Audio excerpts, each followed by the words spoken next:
সবাই বলে কোনো ধর্মই খারাপ কথা বলে না, ইসলাম একই কথা বলে। কেন তার সমস্ত পৃথিবী তৈরি করতে 6 দিন লাগলো? আপনি 9 মাস পরে জন্মাবেন, এতগুলো মানুষ দোজখে যাবে? তিনি অবাক হচ্ছেন এতগুলো মানুষ কিভাবে দোজখে যাবে।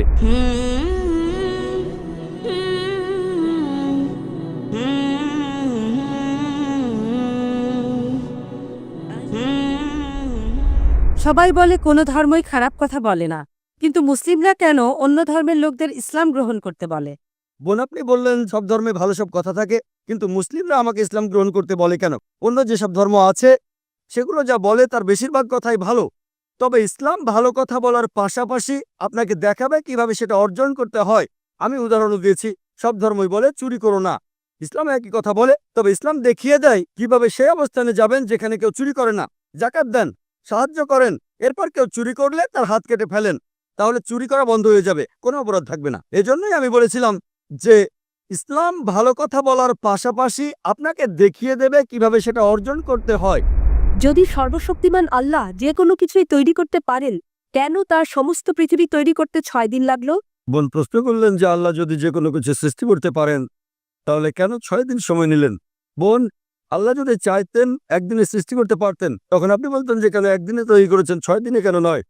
কারণ আল্লাহ 6 দিনে এটাই বানাতে চেয়েছেন। কোরআন বলে যে আল্লাহ যা ইচ্ছে করেন তাই সৃষ্টি করতে পারেন। অনেক আয়াতে আছে, আল্লাহ বলেন কোরআনে সূরা আলে ইমরান অধ্যায় 3 আয়াত নম্বর 59, إن مثل عيسى عند الله كمثل آدم خلق من تراب ثم قال له كن فيكون।